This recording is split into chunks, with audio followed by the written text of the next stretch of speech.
Welcome back to another technical deep dive here in the debug zone. Today we're tackling a big question and breaking it down with insights from other users.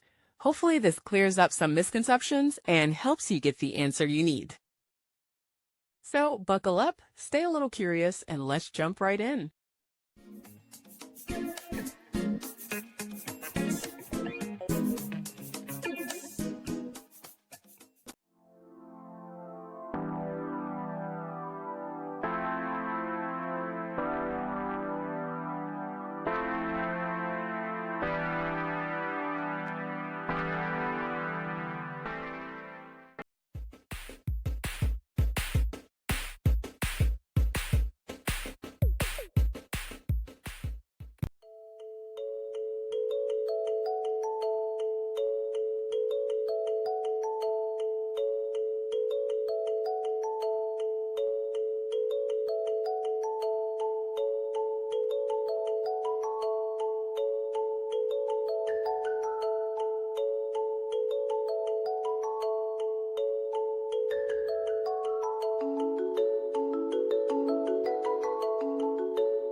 And that's a wrap.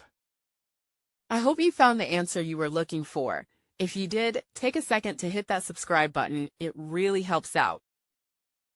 And let me know in the comments which solution worked best for you. See you next time in the debug zone.